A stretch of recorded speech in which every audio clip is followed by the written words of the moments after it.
Olá, tudo bem?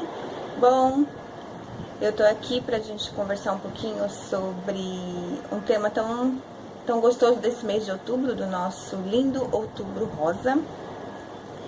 E bater um papo realmente sobre saúde mental, um papo que eu bati ontem com as mulheres de uma palestra no Ministério meu, onde eu estive ontem palestrando. Então hoje eu quero compartilhar um pouquinho desse ensino, desse aprendizado de ontem aqui com vocês. Então eu já tô aqui prontinha, toda de rosa, com a minha fitinha, né, em prol do nosso lindo Outubro Rosa. Então, o tema que a gente falou ontem é sobre autoestima. A autoestima da mulher, a satisfação de viver uma vida com propósito, porque ela é tão importante para que a gente vá ao encontro dos nossos objetivos e dentro dos desejos que nós temos para a nossa vida como mulher, dentro dos empreendimentos que a gente gere, que a gente faz gestão todos os dias. Então eu quero começar com o Salmo 139, de 13 a 14, que fala o seguinte: o salmista, que é o Davi, escreveu esse salmo. Ele diz o seguinte: Tu criaste o íntimo do meu ser, e me teceste no ventre da minha mãe. Eu te louvo porque me fizeste de um modo especial e admirável. Tuas obras são maravilhosas, eu digo isso com convicção. Então Davi, ele reconhece a obra maravilhosa de Deus, né? A sabedoria de Deus, a grandiosidade da sabedoria de Deus em unir um sêmen a um óvulo, fecundá-lo a um óvulo e dentro de um útero formar o ser humano. Tanto é que no versículo 15 ele observa, né, o momento em que seus ossos estão sendo formados, que Deus acompanhou todo esse processo. E no 16 ele também diz que sobre a vida dele, sobre todos os dias que ele teve de vida, todos já estavam escritos no livro de Deus. Então, aquela ideia da vida na sua estrutura biológica, né, e no sentido de viver, né, da pessoa, que são estipulados por Deus desde o início da sua concepção no ventre da sua mãe. É maravilhoso isso. Então, era algo notável para os estudiosos da época. Maravilhoso a forma como o feto era se formado no ventre da mãe. Então, com base nessa reflexão, né, eu quero abordar com vocês sobre autoestima. Autoestima, né? Eu fui ao Google e o Google me deu uma informação sobre o conceito de autoestima. O conceito de autoestima é a qualidade de quem se valoriza, né? Da pessoa que se contenta, né, com o seu modo de ser, o modo que ela se demonstra. Consequentemente, ela mostra confiança e julga os seus próprios atos. A autoestima, ela influi em 3 tipos de convicções que, como cristãs, como mulheres, nós precisamos ter dentro de nós, né? A primeira convicção é: eu sou amada por Deus, né? Deus me ama. Eu sou amada por Deus e eu sou amada pelas pessoas que estão ao meu redor. A segunda convicção é eu sou boa, não no sentido de ser boazinha com as pessoas, mas de ser competente. Eu valorizo as minhas habilidades, as habilidades que eu tenho para servir a mim e servir as pessoas que estão ao meu redor. E a terceira convicção: eu estou segura de quem eu sou em Deus, né? E sobre o que eu quero para minha vida, sobre o que eu busco para minha vida, eu estou segura. É importante que dentro deste eu sou amada, sou competente, me valorizo, não no sentido de ser insubstituível e achar que eu posso mais do que eu sou. Não, né? Que eu valho mais do que eu sou. Não nesse sentido, mas eu valorizo, eu tenho segurança do que eu sei fazer e de como eu posso servir a mim e ao próximo. Então, essas 3 convicções, elas partem de um único princípio, né? Autoconhecimento. A gente se autoconhecer sobre quem a gente é. Por que isso? Porque o principal erro das pessoas é elas se compararem com as outras, né? Elas se comparam na sua fisionomia, a comparação pode estar no estilo de ser de uma pessoa, ou mesmo sobre as coisas que aquela pessoa possui. Então, esses tipos de comparação que surge muita insegurança, né? Alinhado também à falta de objetivos claros do que nós queremos para a nossa vida, do que nós queremos desenvolver, dos projetos que a gente gostaria de desenvolver e sobre atividades do que a gente gosta de fazer. A questão é que eu não posso ser o que o outro é, ou ser o que o outro, ou ter o que o outro tem, porque cada um tem a sua identidade, né? Cada um tem a sua forma de agir, cada um tem suas características, e a gente precisa se conhecer nessa identidade que nós somos para a gente procurar ser mais nós do que os outros. Então você pode me perguntar, Silvia, como é que eu me conheço na minha identidade, né? Então, o autoconhecimento sobre quem nós somos, ele está fundamentado em nossas forma de ser, através da nossa personalidade, principalmente através das nossas emoções, sobre o que a gente sente e sobre o que a gente pensa de nós mesmos, né, e da vida como um todo, e também sobre as habilidades que a gente tem para a gente ser útil aqui. Então, por que é importante eu me conhecer para manter a minha autoestima com propósito, né? Sobre os objetivos que a gente busca na vida, sobre o que a gente gostaria de desenvolver, o que a gente desenvolve, né? Porque cada vez mais para empreender dentro daqueles projetos ou dentro daquelas áreas que a gente decidiu viver na nossa vida. Seja no casamento, seja na família, seja na nossa área profissional, no nosso ciclo relacional de amizades, dentro do nosso trabalho voluntário, enfim, para que a gente esteja segura sobre o que nós queremos mesmo. Porque normalmente, né, a falta de foco, de planejamento é o que faz com que a gente se torne inseguras sobre o que nós queremos, e aí onde surge muitas a questão da comparação. Então é preciso rever o modelo mental sobre a razão do que a gente objetiva na nossa vida. Existem momentos que não voltam mais, então tem muitas pessoas presas ao passado, tanto de coisas ruins ou de coisas felizes que elas viveram, coisas felizes, momentos felizes que agora não são tão felizes, as experiências, ou momentos ruins que também elas não conseguem destravar para viver novas experiências.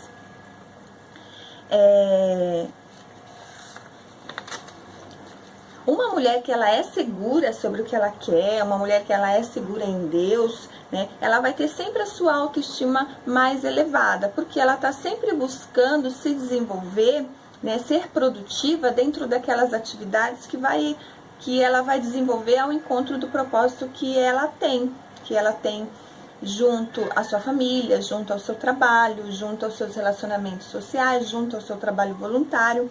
Então ela está sempre procurando este aprendizado constante para desenvolver o seu propósito dentro dos seus objetivos. Então eu te pergunto, o que você está fazendo para desenvolver o seu propósito, né? Hábitos saudáveis que vai fazer com que você tenha uma autoestima saudável, produtiva, aos objetivos que você almeja, né?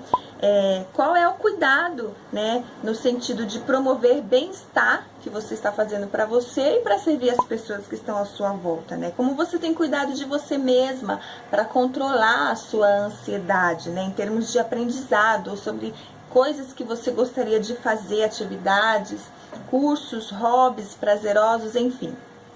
A questão da depressão, ela também está muito linkada a 3 estágios de tempo e 3 tipos de emoção. O primeiro estágio de tempo é o tempo passado, como eu falei anteriormente, as questões destrutivas, as experiências destrutivas ou positivas, dependendo de como a pessoa se conecta com essas experiências, pode fazer ela paralisar.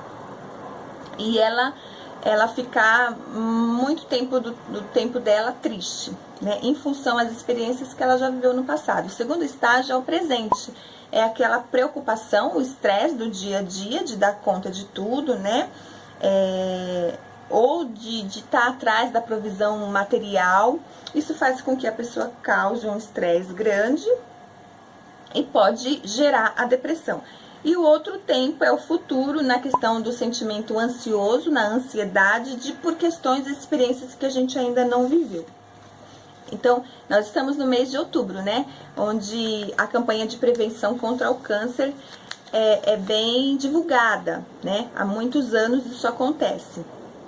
E por que nós, todo ano de outubro, existe toda esse alerta desta campanha? Porque tem muitas mulheres que elas esquecem elas esquecem de si, né? O câncer de mama é o segundo tipo de câncer mais acometido nas mulheres aqui no Brasil. E tudo por uma única questão, elas esquecem delas. E a autoestima tem muito a ver com o cuidado que a gente tem, né? Como a gente está falando de autoconhecimento, se conhecer internamente, né? E sobre os nossos, internamente, tanto na questão biológica quanto na questão mental.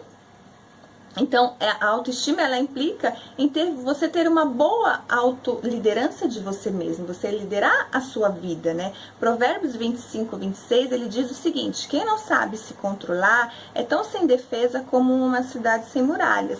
Ou seja, o autocontrole, ele é parte crucial da obediência a Deus.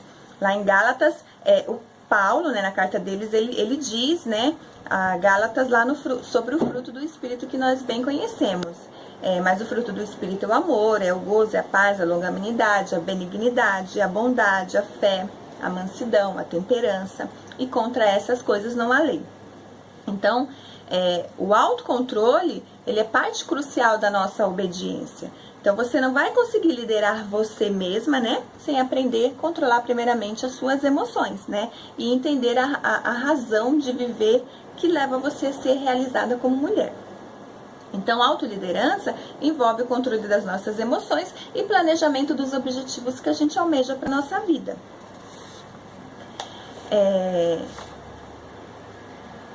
Sabendo também que os períodos difíceis, eles fazem parte do nosso dia a dia, né? Então, as experiências passadas que foram frustrantes, né, elas servem somente com o único objetivo de nos fazer aprender sobre a situação e seguir adiante sobre o que a gente busca em cada fase dos nossos ciclos de vivência como mulher.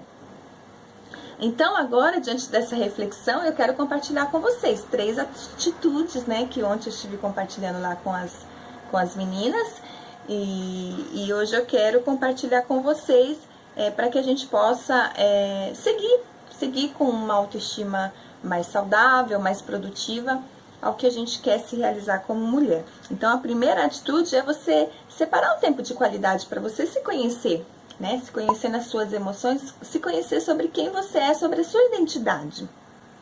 Lá em 2 Coríntios diz o seguinte, que assim, se alguém está em Cristo, nova criatura as coisas velhas já passaram e eis que tudo se fez novo. Então, a autoestima, estar em constante aprendizado, se fazer novo, né? Se fazer novo a cada dia, andar em novidade de vida, e o autoconhecimento, ele faz isso, ele faz com que a gente, ao se conhecer, a gente mude os comportamentos que não estão em conformidade ao que a gente é, a nossa essência, ao que a gente realmente quer ser como pessoa.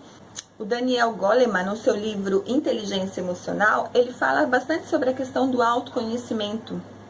E ele fala também do autoconhecimento através dos modelos mentais, que são os modelos mentais que condicionam a nossa forma de ser, a nossa forma de agir, né? E eles estão baseados em 4 pressupostos. O primeiro é a biologia, você se conhecer internamente, não só biologicamente, como o seu organismo ele funciona, né? Por isso a questão do toque da mama, né? A prevenção. Mas eu vou mais além, como a gente está falando sobre saúde mental, você se conhecer mentalmente sobre os seus pensamentos, sobre os seus sentimentos e sobre as suas reações. O segundo ponto que ele aborda é a linguagem, é a forma como a gente se comunica, né, com o outro ser humano. Então, entender que nossa forma biológica ela é perfeita por Deus, porque assim Ele nos fez, mas nosso jeito de se relacionar, ele não é perfeito. Então, isso a gente precisa estar observando para que a gente seja a identidade que a gente gostaria de ser e que a gente entende em Deus de quem nós somos. O terceiro ponto é a cultura, que é toda a bagagem que você aprende, sua bagagem cultural, de aprendizado, né? Todos os estudos que você já fez, o lugar onde você morou, enfim. E as experiências, que são as nossas experiências relacionais que nós temos com as outras pessoas, né? Então, essas experiências, elas podem acontecer positivamente ou às vezes negativamente. Então, quando a gente se conhece, a gente mais vai querer ter experiências positivas com outras pessoas, para que a gente siga no fluxo que a gente busca como projeto de vida.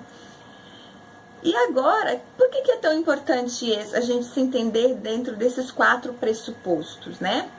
Para a gente poder refletir sobre as nossas atitudes, né? Os momentos em que eu estou mais depressiva, no sentido de mais ansiosa, no sentido de mais estressada, né? No sentido de mais triste. A tristeza, vale lembrar que ela faz parte da nossa vida, né? Há um conceito que a gente não pode ser triste, né? Alguns médicos, que eu já ouvi abordagens, que a gente não pode ser triste, mas a tristeza, ela faz parte da nossa vida, no sentido de você aproveitar ela para você amadurecer como pessoa, né? Agora, o estágio de tristeza prolongado, sim, requer uma atenção mais especial. Então, se observar nesses sentimentos, né, de muita tristeza, né, o momento que eu estou estressada, ansiosa, preocupada, qual é o motivo, né? Por querer fazer tudo, por dar conta de tudo, ou às vezes, né, ser reconhecida pelas pessoas, tudo isso causa emoções dentro de nós. Então, também pensar nos momentos conflituosos em que a gente vive nos nossos relacionamentos, né? Por que aconteceu aqueles acontecimentos? Porque eles surgiram, e olhar para dentro da gente e ver qual que é a nossa parte de contribuição dentro desses conflitos que acontecem no dia a dia, né? E refletir sobre todos esses sentimentos, essas emoções, para quê? Para que a gente possa nos entender e mudar a postura ao qual a gente não está se conformando. Não é aquele momento de reflexão para a gente pensar sobre as atitudes do outro, mas é para que a gente possa pensar sobre as nossas próprias atitudes, para que a gente se corrija diante delas, né? E o melhor momento para se encontrar consigo mesmo, né, é fazendo algo terapêutico, né? Isso já é comprovado cientificamente. É um hobby, né? Exercícios regulares. Então, para muitas pessoas, exercícios regulares são um tédio, né? Para mim, eu já vejo muito bom, porque é um momento em que eu me encontro comigo, que eu consigo pensar sobre as minhas emoções, é um momento em que a minha mente se expande. Então, você vai encontrar dentro de um momento terapêutico para você, através de leituras, né? Ou algum tipo de trabalho à mão, pintura, crochê, artesanatos, né? Ou mesmo bordados. Você vai se encontrar dentro uma ação, né? Uma atividade terapêutica que vai fazer com que você se conecte com você mesmo. Culinárias, né? É aquele momento de quietude do cérebro, já comprovado pela ciência, que faz com que a gente consiga pensar sobre nós mesmos. Então, quando você se permite esse tempo de qualidade para você, você está dizendo que você se ama, está dizendo que você se preocupa com a sua saúde, com a sua qualidade de vida, e você separa esse tempo para você se conectar com você mesmo, né? Então, a partir dessa consciência é que a gente toma atitudes de mudança. O segundo ponto, né, a segunda atitude para a gente, né, promover uma autoestima de qualidade, uma autoestima elevada ao encontro do propósito que nós buscamos, é a gente desenvolver novos aprendizados, na verdade, sobre o que a gente quer, né? Novos aprendizados que vão ao encontro do que a gente busca, sobre os nossos objetivos. Lá em Provérbios 1:7 diz o seguinte, que o temor do Senhor é o princípio da ciência. Só os loucos desprezam a sabedoria e a instrução.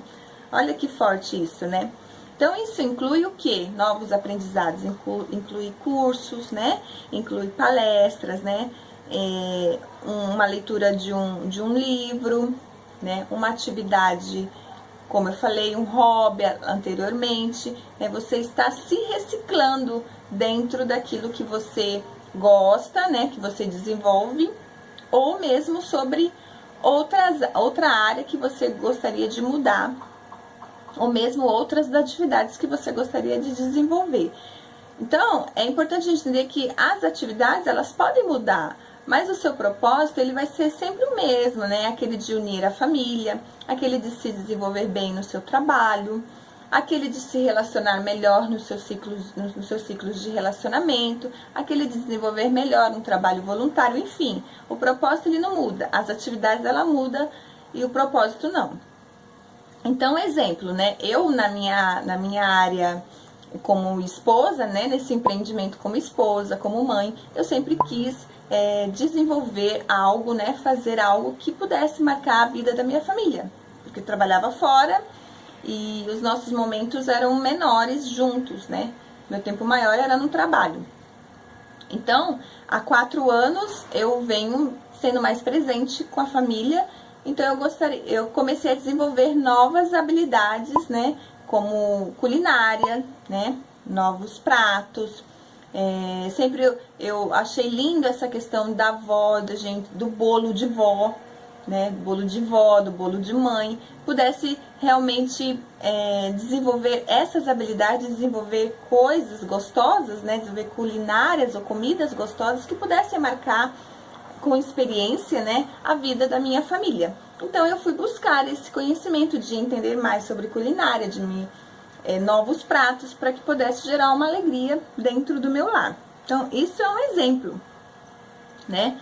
Mas existem muitas questões em que você gostaria de melhorar como pessoa para marcar a sua vida e a vida das pessoas que estão ao seu redor, né?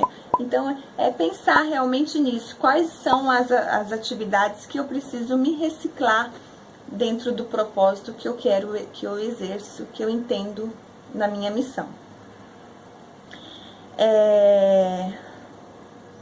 E por último, o terceiro ponto, a terceira atitude, a gente sempre está revendo nossos ciclos de relacionamentos, né?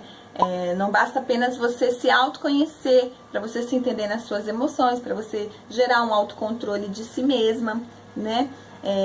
Novos aprendizados, reciclagem, mas você também precisa rever os ciclos de amizade onde você está inserido, porque por mais que você se desenvolva com emoções, nas suas emoções, o seu autocontrole, o seu aprendizado, se você estiver inserido dentro de um ciclo tóxico, você tende a se envenenar nesse ciclo. Então nós somos cristãs para a gente ser luz do mundo e não ser tomada pelo ambiente, não é isso? Não é verdade?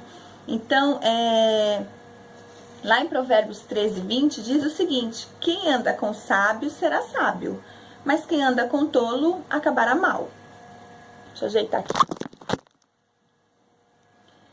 Então é preciso estar no meio de pessoas positivas e pessoas maduras que vão nos ajudar a nos desenvolvermos como pessoas.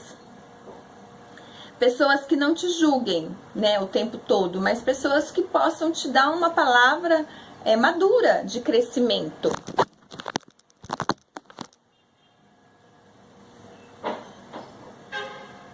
Também você entender, você também ter essa maturidade, que se você estiver no meio de pessoas maduras, em algum momento você vai ouvir uma instrução, né? Então você não pode ouvir aquela instrução como uma agressão pessoal, mas ouvir aquela instrução para você aplicar na sua vida. Porque o que acontece? Se você está no meio de pessoas que você recebe uma instrução, que são pessoas maduras, né, mentores, né, pessoas que realmente ajudam você a ir para frente, e você não aplica, essa pessoa, ela vai tendenciar a só te ouvir. Ela vai perceber que você não está querendo aplicar, que você só está próximo dela para, né, ser afagado, né? Porque muitas vezes isso acontece com a gente ser afagado, mas a gente não está com a intenção de aplicar, né, a instrução. Então, essa pessoa que te instruiu, ela vai tendenciar a se calar, né? Porque ela não vai poder fazer por você o que você tem que fazer por você. Você aplicar na sua vida. Então, você precisa se identificar. É como a história do termômetro e do termostato. Você precisa se identificar dentro daquele ambiente. Eu vi essa história sobre PNL, Programação Neurolinguística, e eu achei muito interessante. O termômetro e o termostato. Então, quando você está no ambiente, você é um termômetro ou um termostato? O termômetro, ele faz o quê? Ele identifica o ambiente, né? o clima do ambiente. Mas o termostato, além dele identificar o clima, ele age, né, favoravelmente diante da situação. Então, não é errado você estar num ambiente e não conseguir fazer mudança naquele ambiente, você se afastar daquele ambiente, porque ele vai te tomar. Agora, se você é segura da sua identidade, sobre o seu propósito, sobre a sua missão, você vai ser um termostato, você vai mudar aquele ambiente, você vai fazer diferença naquele ambiente. O problema é que na questão da hora da gente querer fazer uma mudança, ou querer agir dentro daquilo que a gente acredita, bate o medo, bate a insegurança, né? Então, por isso que o propósito ele é mais importante. Você sabendo quem você é dentro da sua identidade, sobre o propósito que você busca, sobre as áreas da sua vida que você quer melhorar cada dia mais, desenvolver, fazer diferença, você vai conseguir dissipar o medo, vencer o medo. Então, mas se ele tá te tomando muito, a minha sugestão é que você vá com medo mesmo, mas não deixe de fazer aquilo que arde no seu coração para exercer sua missão dentro do âmbito em que você vive. Lá em Lucas diz o seguinte, que não se vendem 5 pardais por 2 moedinhas. Então, contudo, nenhum deles é esquecido por Deus. Até os cabelos da sua cabeça, né, estão todos contados. Então, não tenha medo, porque vocês valem muito mais do que esses pardais, do que muitos pardais. Então, lá em Lucas 12, 6 a 7, ele fala sobre esse versículo. Então, lembrem dele na hora de colocar em prática, né? Na hora que o medo surgir, na hora que surgir a insegurança, você ter a segurança da sua missão. Ela vale muito mais do que a insegurança, do que os outros vão dizer em relação a você. Tá bom, queridas? Então, manter uma autoestima saudável, com propósito, é você ser produtiva dentro dos objetivos que você almeja para sua vida. Então, isso inclui um autoconhecimento sobre de quem você é, inclui aprendizado de novas habilidades, inclui também ter relacionamentos saudáveis, ok? Esse era meu recadinho, eu espero que faça sentido para você. Se você gostou, você dá um like, você comenta, e eu adorarei saber a sua opinião para a gente trocar figurinhas sobre esse tema tão gostoso e tão influente nas nossas emoções, que é a nossa autoestima como mulher, tá bom? Um abraço e um excelente início de novembro, que é o Novembro Azul. Até mais. Tchau, tchau.